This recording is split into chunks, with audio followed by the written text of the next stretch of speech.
Selamat datang di Deep Dive kita kali ini. Kita akan mengupas sebuah dokumen resmi ini yang Anda bagikan. Surat edaran dari Gubernur Jawa Barat, tanggalnya 6 November 2025. Fokus utamanya penanganan pelanggaran tata tertib oleh peserta didik. Betul. Tapi ini perlu dicatat ya, bukan sekedar soal daftar hukuman. Bukan itu intinya. Tujuannya jauh lebih besar, menciptakan pendekatan yang edukatif, humanis, dan juga berkeadilan, demi membentuk karakter pelajar yang sesuai visi Gapura Pancawuluya. Nah, itu dia, Gapura Pancawuluya. Visi ini kan merangkum harapan agar pelajar jadi sehat atau kager, baik hati, bager, jujur, benar, cerdas, pinter, dan kreatif, serta terampil singer. Lengkap sekali ya visinya. Iya. Mari kita bedah bersama gimana dokumen ini mencoba mewujudkannya. Betul sekali. Yang signifikan di sini menurut saya itu perubahan cara pandang yang diamanatkan. Perubahan cara pandang ya? Iya.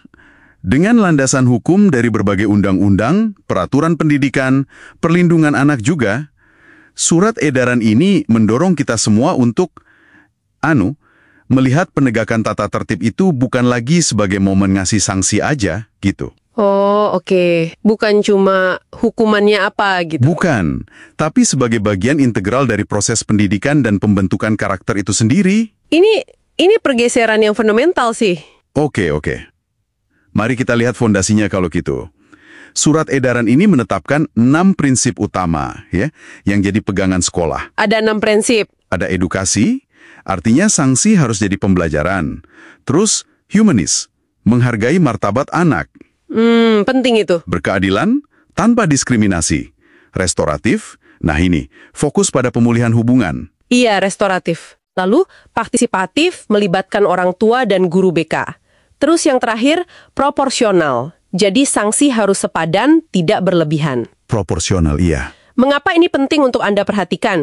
Karena prinsip-prinsip ini kan secara eksplisit dirancang untuk menggantikan pendekatan lama. Betul. Yang mungkin dulu lebih fokus ke hukuman ya. Ya, mungkin lebih ke situ. Sekarang menuju pembinaan yang lebih konstruktif. Nah, prinsip-prinsip itu kemudian diterjemahkan ke dalam tahapan penanganan yang berjenjang.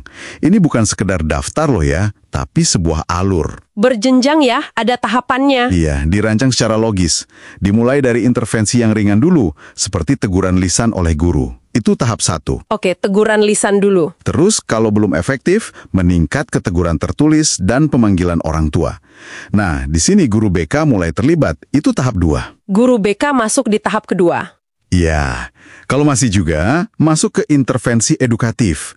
Misalnya, tugas refleksi, atau bikin materi tentang perilaku positif. Itu tahap 3. Oh, tugas edukatif, bukan hukuman fisik ya? Bukan. Atau bisa juga kegiatan sosial, tahap 4.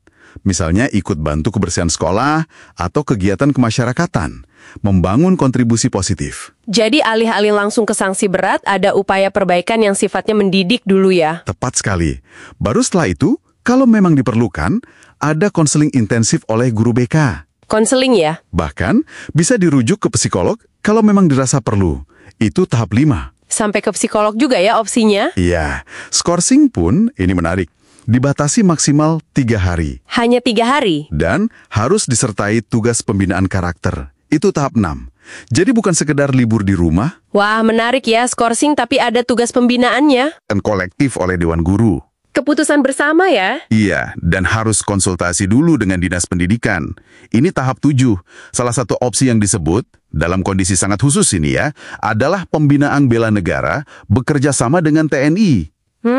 Pembinaan bela negara. Itu untuk kasus yang sangat berat berarti ya? Sangat berat dan sangat khusus, perlu pertimbangan matang. Detail seperti tugas edukatif atau skorsing dengan tugas pembinaan, ini memang jadi poin penting ya? Iya. Ini menunjukkan fokusnya benar-benar pada pembelajaran dan refleksi. Bukan sekedar memberi efek jera lewat hukuman fisik atau katakanlah pengucilan. Betul. Dan adanya mekanisme pengambilan keputusan kolektif untuk kasus berat juga menunjukkan kehati-hatian kan, tidak diputuskan sepihak. Iya. Dan semua tahapan ini kalau kita perhatikan, sangat menekankan aspek restoratif tadi. Pemulihan ya? Gimana memulihkan kondisi, baik bagi pelakunya, korban kalau ada, maupun komunitas sekolah secara keseluruhan. Oke. Keterlibatan orang tua dan guru BK secara aktif di berbagai tahapan itu juga jadi kunci. Partisipatif tadi ya? Iya. Bahkan nih, kalau setelah semua upaya pembinaan ditempuh, orang tua tetap berkeberatan, surat edaran ini mengatur mekanisme fasilitasi. Fasilitasi gimana tuh? Fasilitasi pemindahan siswa ke sekolah lain, tentu atas kesepakatan tertulis. Jadi, hak anak atas pendidikan itu tetap jadi prioritas utama. Oke. Jadi tetap diutamakan pendidikannya ya meskipun pindah sekolah.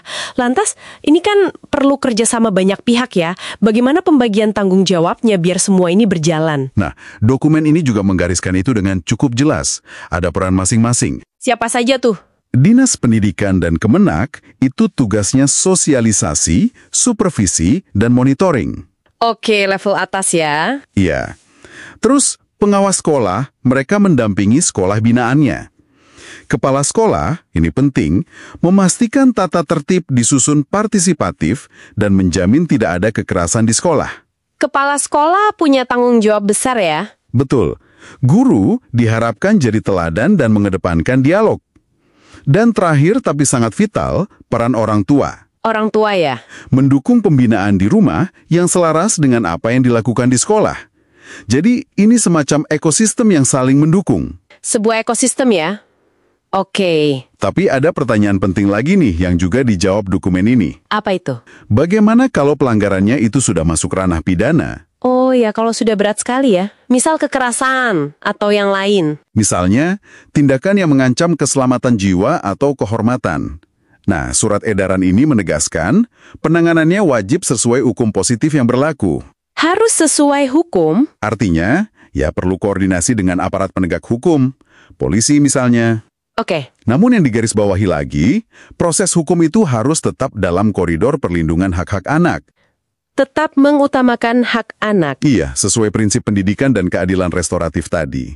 Jadi, keseriusan pelanggaran itu diakui, tapi anak tetap dilihat dalam konteks haknya atas perlindungan dan juga pendidikan. Tidak semata-mata sebagai pelaku kriminal. Paham. Jadi apa rangkuman pentingnya nih untuk Anda yang mendengarkan?